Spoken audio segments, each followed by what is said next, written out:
Poursuivons ce journal, le peuple autochtone ont de droits. C'est ce mardi que la mise en œuvre de la loi sur la protection et la promotion de ce peuple a été effective. À Kinshasa, le ministère des Droits humains a lancé la mise en œuvre de la loi du 22 juillet 2022 devant les Pygmées et leurs invités. La RDC étant à la recherche de l'égalité où l'homme pygmée jouit pleinement de ses droits fondamentaux et de sa dignité humaine restaurée.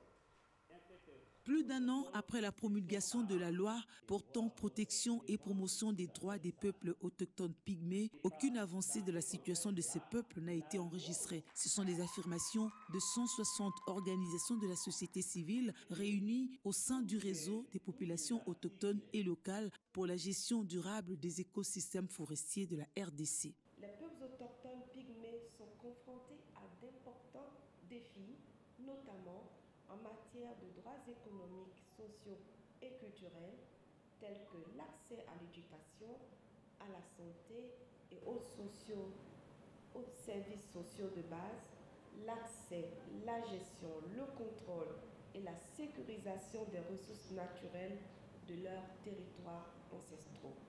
Nous pouvons aussi noter les questions d'accès à la justice, le droit à la personnalité juridique, le droit à la participation aux affaires publiques.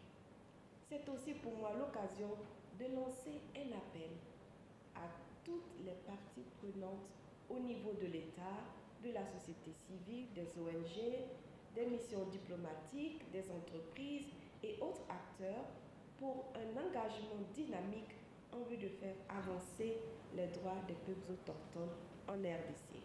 Repalef RDC l'a signifié au cours d'une conférence d'information et de plaidoyer lancée par le ministre congolais des Droits humains ce mardi 28 novembre. Il est important de réfléchir sur comment la loi peut effectivement être mise en œuvre afin que les droits des peuples autochtones pygmées puissent être réellement mis en avant. Et justement, réfléchir sur ces avancées-là, c'est réfléchir sur ce qui était avant.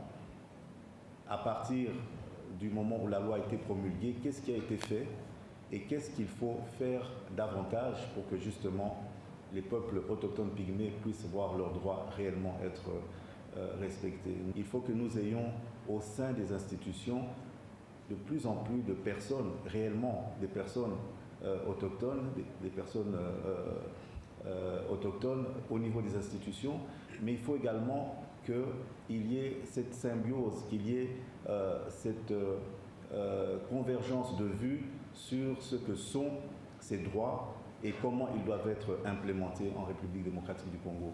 Les défis des peuples autochtones renvoient à des réflexions, d'où un cadre approprié. À l'ère actuelle, nous avons déjà la promulgation de la loi, mais il reste encore un travail à faire. Quel est le travail à faire? Le travail à faire, c'est de faire en sorte que la loi soit vulgarisée par tout le monde, que toute la population congolaise, là où se trouve, qu'ils soient informés que voilà les populations autochtones que nous les marginalisons. Maintenant, ils ont la loi.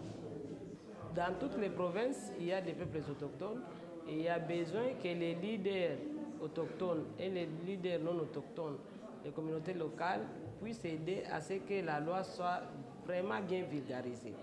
Mais de l'autre côté, il y a les parties prenantes, parce que la loi ne sera pas mise en œuvre par les peuples autochtones seulement, mais la loi sera mise en œuvre par toutes les parties prenantes, notamment les autorités locales, notamment les autorités politiques, les autorités administratives, les peuples autochtones eux-mêmes.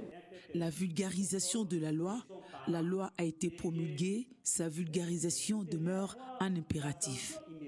Pour rappel, cette loi a été promulguée le 16 novembre 2022 par le président de la République après son vote par le Sénat le 10 juin de la même année.